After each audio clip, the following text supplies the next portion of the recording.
Merhaba arkadaşlar. Bugünkü çalışmamızda da sizinle altıgen hırka yapacağız. İpim yine bambu iplerini tercih ediyorum yaz için. Koton veya bambu iplerle yapabilirsiniz.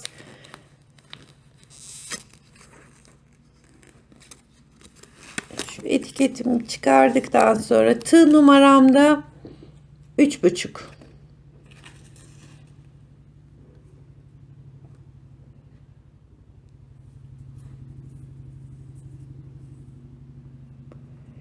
Şimdi hırkamıza şöyle sihirli halka yaparak yine başlıyoruz. 1, 2, 3 zincir çektim. Tığımı doluyorum. Yanına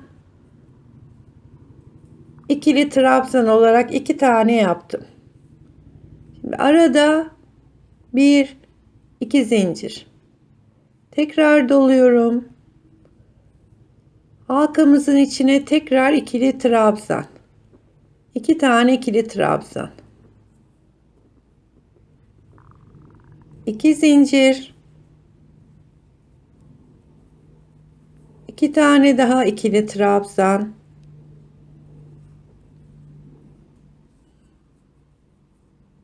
1, 2, 3 tane oldu. 2 zincir. 2 tane daha trabzan yapıyorum. Burada 6 tane ikişerli trabzanlarımız olana kadar bu işlemi yapıyoruz. 1, 2, 3, 4, 5 ve bir tane daha yapıyorum.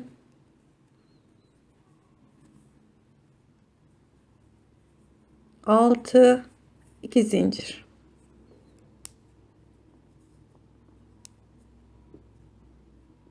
Bir, iki, üç, dört, beş, 6 tane ikişerli trabzanlar yaptık. Şimdi şuradaki ipimi çekiyorum ve halkamı kapattım. Yaptığımız ilk zincirin tepesine giriyorum ve birleştirdim. Ortadaki boşluğa kadar geliyorum ki bir üst sıraya çıkabilelim. Şimdi 1, 2, 3 zincir çektim. Buradaki yuvanın içine tekrar 2 tane trabzan yaptım. 2 zincir ve aynı yuvanın içine tekrar 2 tane trabzan. Arada bir zincir çekiyorum. Diğer boşluğa geçiyorum.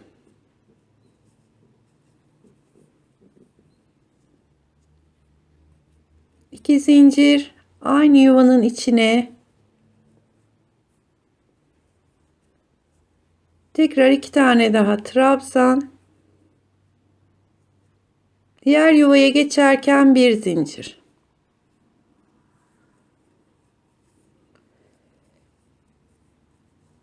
Buraları ikişerli değil de üçerli trabzan olarak da başlayabilirsiniz. Fakat burası tam koltuk altı olduğu için çok fazla bir sertlik yapmasını istemiyorum. O yüzden ilk başlarken ikişerli trabzanlarla başlıyoruz. Bir sırada üçlü trabzana çıkacağız.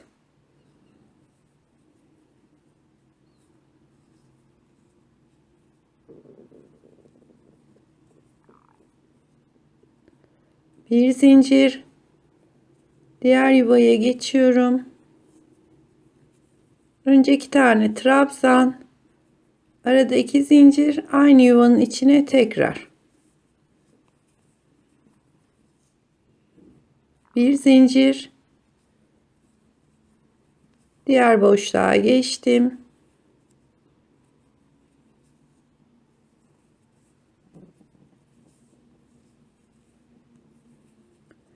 Ve bir zincir çekip birleştirmemi yapıyorum.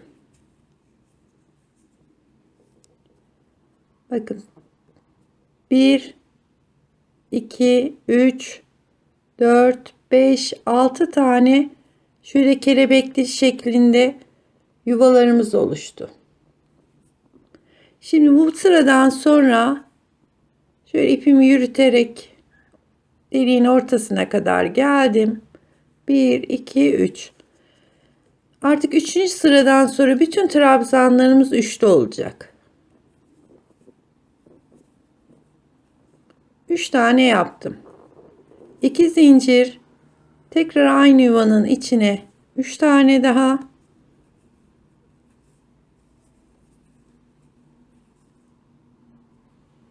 Şimdi bir zincir, aradaki boşluğa 3 tane trabzan yapacağız. Ve bir zincir, diğer o şu kelebeğin ortasına yeniden üçlü trabzan.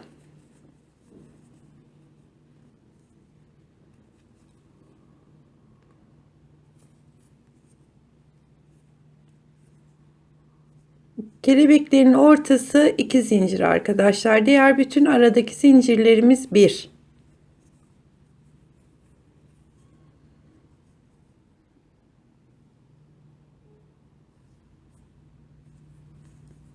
Şimdi şu aradaki boşluğa yine sadece 3 tane trabzan yapacağız.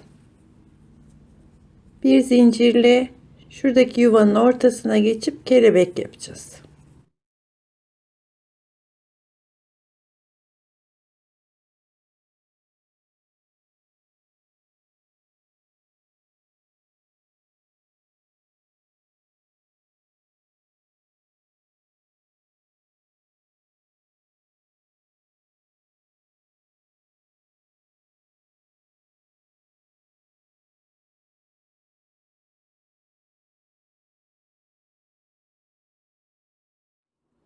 Şimdi bir zincir çekiyorum. Son üçlü dolgumu yapıyorum.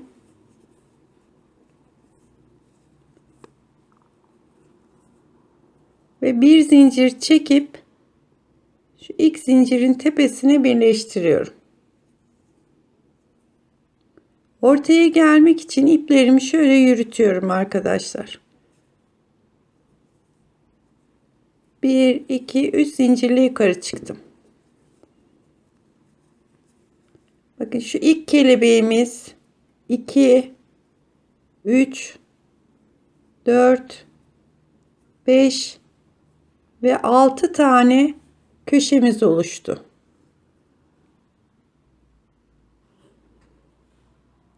Şu köşelerden artmamız meydana geliyor zaten. Gittikçe büyüyecek bu. Bunu yani kol boyum enimiz daha doğrusu olana kadar devam edeceğiz. Bu şekilde önce yuvanın içine başlıyoruz yapmaya. 3 tane yaptım. Arada 2 zincir, aynı yuvanın içine yine 3 tane yaptım. Aralarda bir zincir.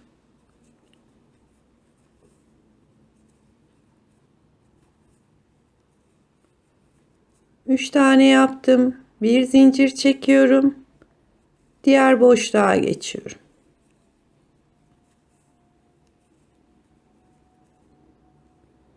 Bir zincir çekiyorum.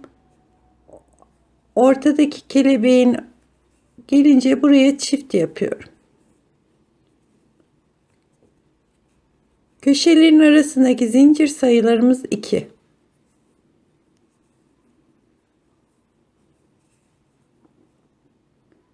Ve bir zincir çekiyorum.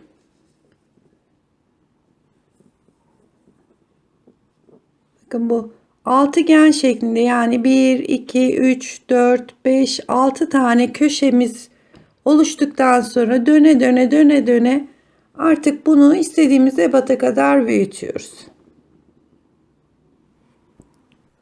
Evet arkadaşlar, parçam şu şekilde büyüdü.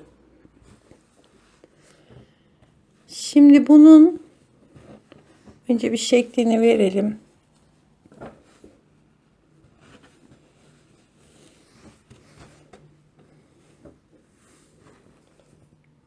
Evet. Şöyle katlayınca bu şekilde oluyor.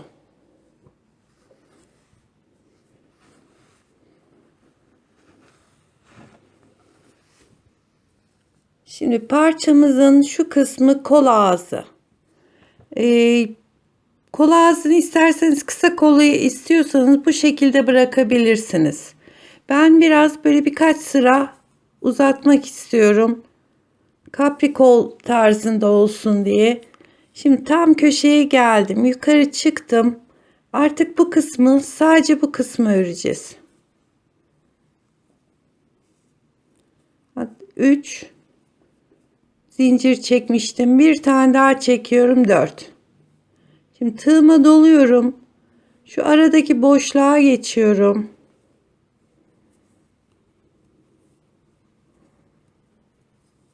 Trabzan. Yine bir zincir.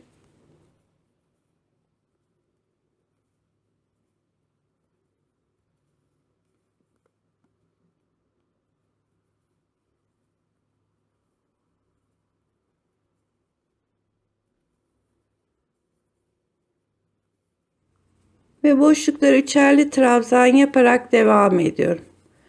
Sadece kol ağzındaki kısmı, köşeyi yapacağım. Yani bir köşeden bir köşeye aradaki ilmekleri.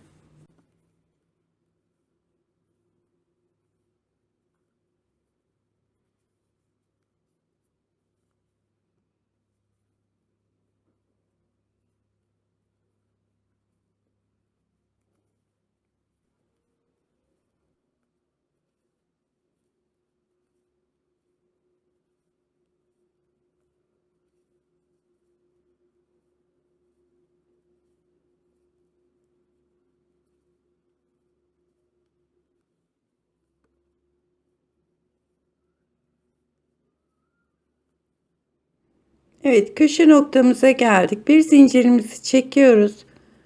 Bu araya yine 3 tane trabzanımızı yapıp geri döneceğiz. Şimdi 1, 2, 3, 4 ve geri dönüyorum. Bir üst sıraya geçtim. Artık kol ağzına gide gele olarak öreceğiz, ters ve düz olarak. Diğer tarafları tek yön örmüştük. Bakın şu köşe noktamız.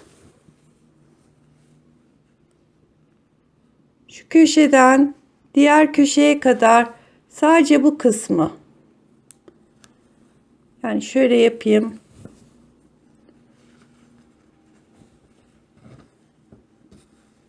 Şu kol ağzını şöyle birkaç sıra, yani ne kadar istiyorsanız, şu ende istiyorsanız o kadar olmak üzere uzatıyoruz.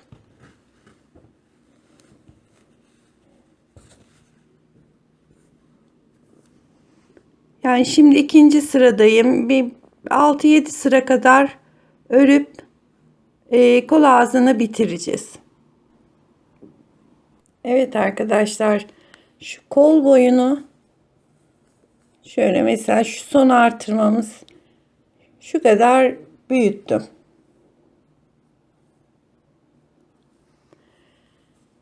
Şimdi şurası ön kısmımız. Şu kolun, şu iki kolun kenarlarını birbirine ekleyeceğiz. Birbirine ekleyeceğiz. Fakat örgünün tersini çeviriyoruz. Burası şu anda düz yönümüz. Tersini çeviriyorum.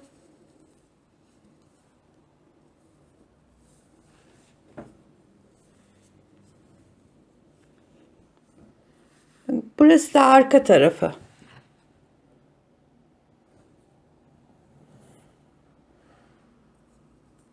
Kolun eklemesini tersten yapacağım. Şimdi şurada son yaptığımız dolgu var. Bir tane zincir çekiyorum.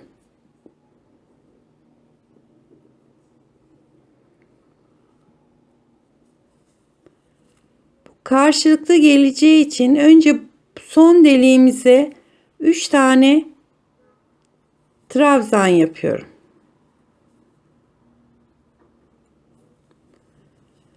Alıyorum ve karşıdaki deliğin içine girip birleştiriyorum. Tekrar şuradaki boşluğun içine 3 tane trabzan.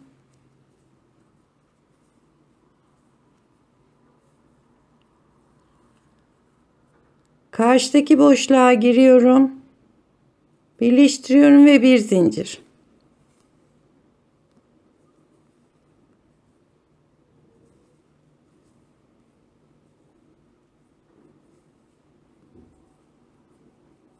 Üç tane trabzanımı aldım. Diğer parçadaki boşluğa giriyorum. Ekliyorum ve bir zincir.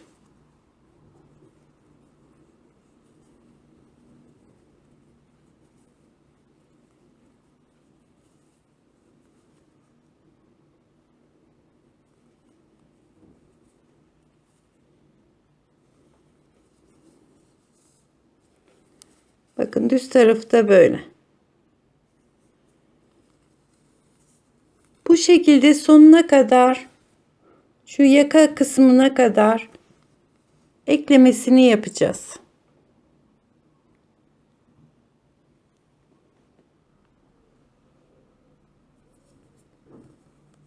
Evet, son eklemeye geldim. Tam köşedeyim. Buraya da 3 tane trabzan yapıyorum. Ve tam köşesindeki şu bir tane boşluğa girip bir zincirle kilitliyorum. Evet, eklememiz de bitti. Şimdi kolumuzun tersinden eklemiştik. Şöyle düzüne çeviriyoruz.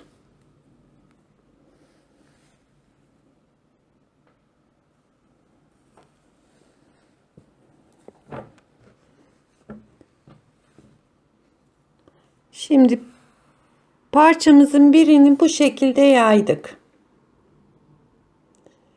Bu sağ parça olarak kabul edelim.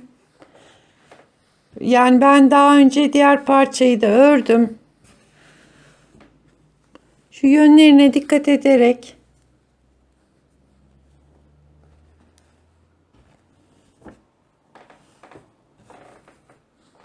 bakın, bu da sol parçamız. Arada şöyle bir fazladan ördüğüm sıra var.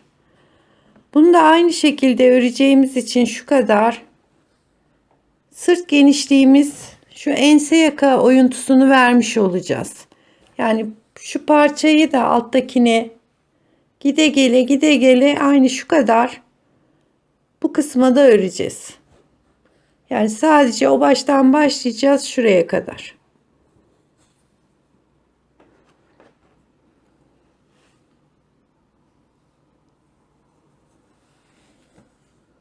Şimdi tutuyorum şu alt parçayı, şu etek ucuna kadar örüp geri döneceğiz. Aynı kolda yaptığımız gibi bu sefer de 2 3 4 ense oyuntusuna devam edeceğiz. 4 zincir çektim. Boşluğa geçtim ve trabzan yaptım. Bir zincir çektim, diğer boşluğa geçtim.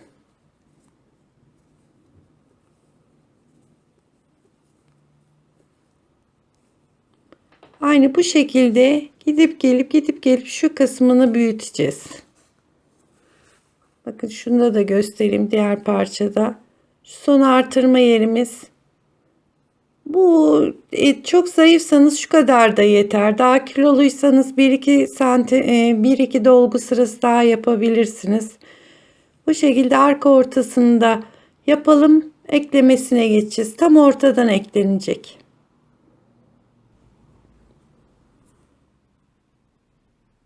Bu parçamızdan sonra 1 2 3 4 5 6 7 8 sıra uzatma yapmışım.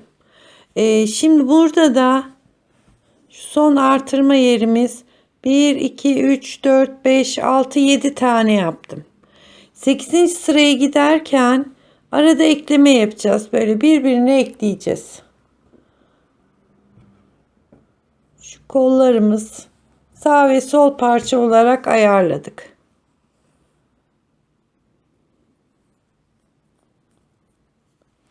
Şimdi şu parçamı alıyorum ve bunu şöyle karşılıklı getirerek ekleyeceğimiz yeri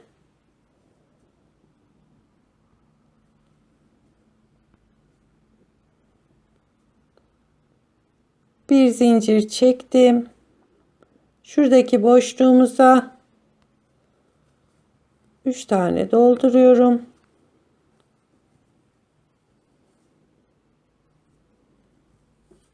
Ve karşıdaki parçanın ortasına giriyorum. Birleştirdim ve bir zincir. Alttaki sıramız eksik olan parçanın dolgularını yaparken aynı zamanda diğer parçanın şu boşluklarına giriyorum. Ekliyorum ve bir zincir.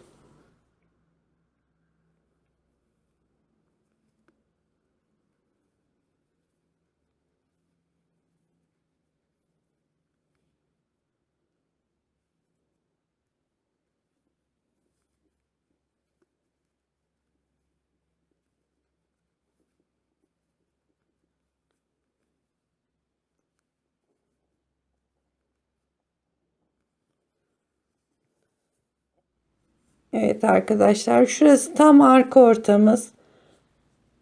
Dolgularımızı birbirine ekleyip sonuna kadar, enseye kadar gideceğiz.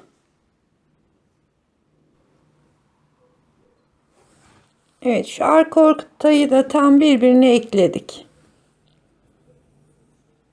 Şu iplerimizi saklayacağız. Şurası da ensemiz.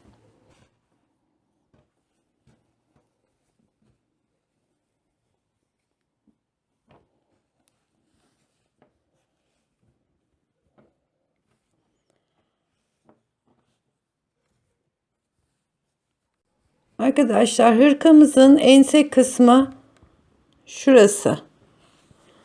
Bunlar da ön parçalarımız. Şu arkada ilaveler yaptık. Şimdi ben önüne de şöyle 2 sıra kadar şöyle dolanmak istiyorum. Yani şuradan başlayacağım, dolanacağım diğer uca kadar. Böyle 2 sıra bir dolgu ilave etmek istiyorum. Önlerimiz de biraz daha kapansın diye.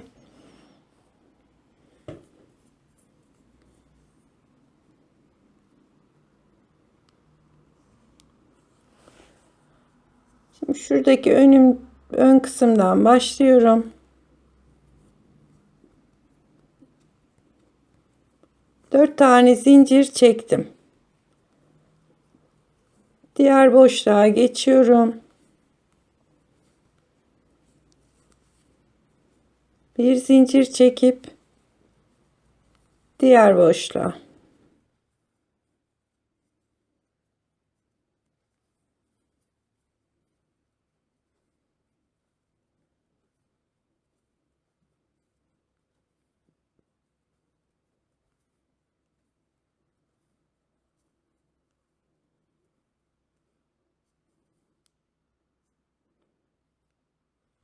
Evet, şu şekilde enseye kadar devam edin.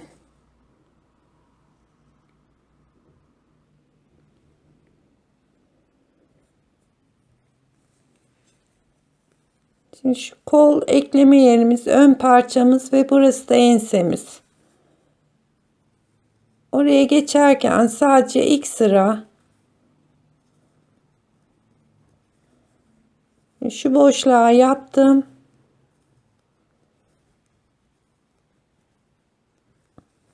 Bakın şu araya hiç batmıyorum. Direkt arkadaki boşluğa geçip dolgumu yapıyorum.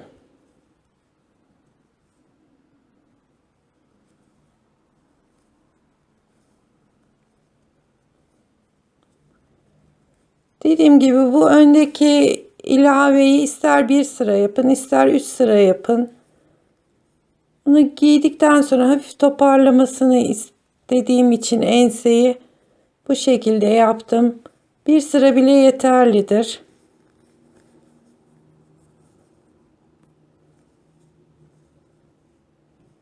Şurası da tam ense ortamız.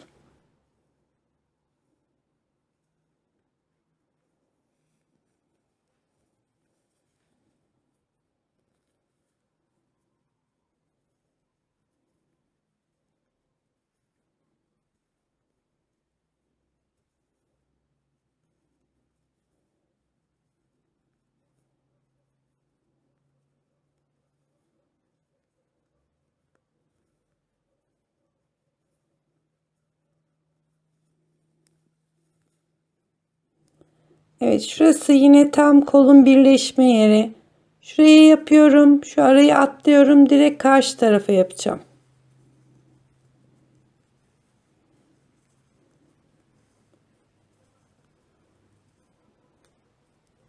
Bir zincir çekiyorum. Bakın şu aradaki boşluğa yapmıyorum. Şu normal kelebeğimiz vardı. Onun ortasına yapıp devam ediyorum.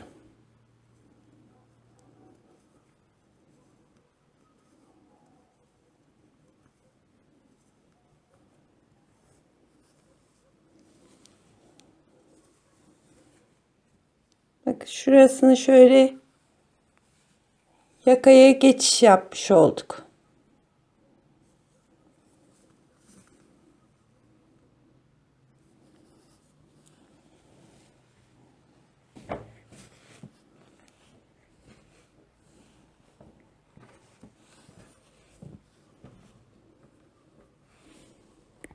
Şimdi arkadaşlar şuradan başladık, geldik. Etek ucuna kadar devam ediyoruz. İstiyorsanız bir iki sıra daha yapabilirsiniz. Şu önünün ne kadar kapanmasını istiyorsanız o kadar ilave edebilirsiniz.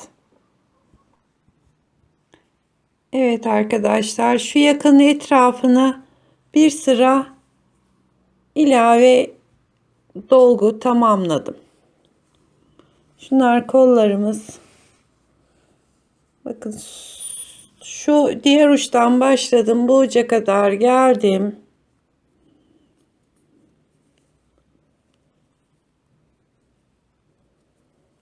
Şimdi son köşedeki dolguya araya giriyorum, bir tane yaptım. Şimdi bir zincir çektim, aynı deliğin içine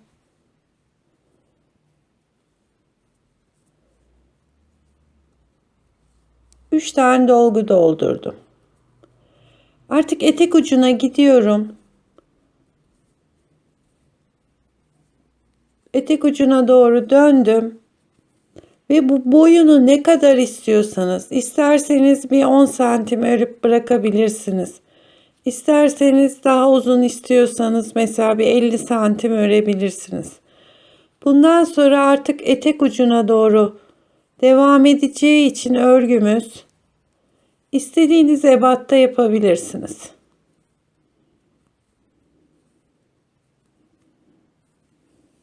Evet. Bakın artık aşağıya doğru gidiyorum. Şuradan başladım.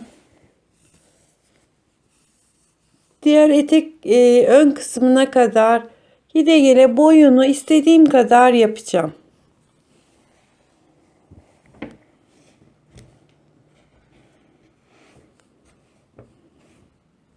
Şöyle bir hırkamızı düzelteyim arkadaşlar.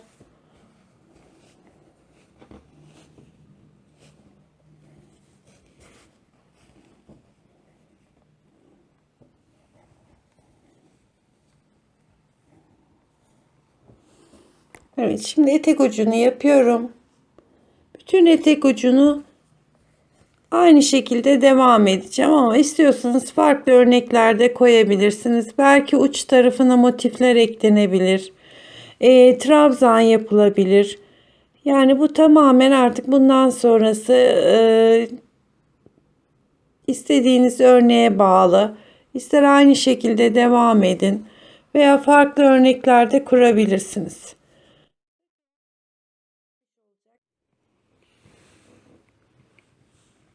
Evet arkadaşlar, ben hırkanın boyunu yaptım. İsteyen burada bırakabilir. Bu neredeyse dizlerde olan bir boy oldu. Fakat ben daha uzun yapmak istiyorum. Şimdi dolgu sırası gidiyorum. İsteyen bu dolguyu komple etrafına gidip hırkayı bitirebilir. Şu önlere iki sıra demiştim. Bir sıra dolgu gitmiştik. İkinci sırada tamamen şu şekilde trabzanlar giderek ön kısmını bitirebilir. Ben şimdi etek uzunu biraz daha uzun istiyorum. Onun için komple bu sırayı dolgu gittim. 3 tane dolguların üstüne yapıyorum. Bir tane aradaki deliğe.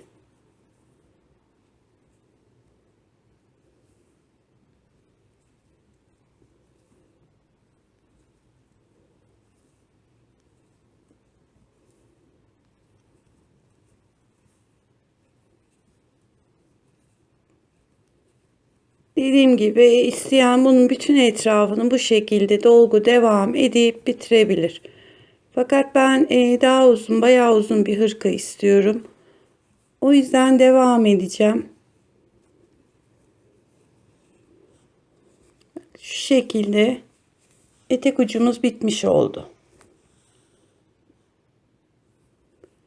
1, 2, 3, 4 zincirle geri dönüyorum. Şimdi bir tane trabzan atlıyorum ikincisine. Bir zincir, bir tane atlıyorum ikincisine.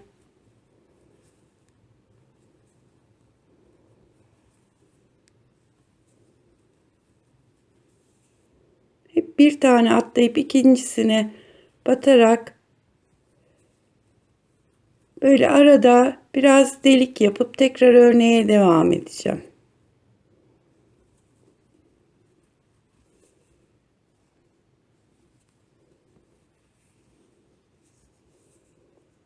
Yani bu delik sırasında ya 5-6 sıra yapıp tekrar aynı örneği dolgu ve delik olarak etek ucuna doğru devam edeceğim. Ama dediğim gibi bundan sonrası tamamen size kalmış. İsterseniz aynı örneği de uzatabilirsiniz. Dilerseniz burada bırakabilirsiniz. Ve böyle devam ettikten sonra hırkamız da bitmiş olacak. Yapacak arkadaşlara kolay gelsin.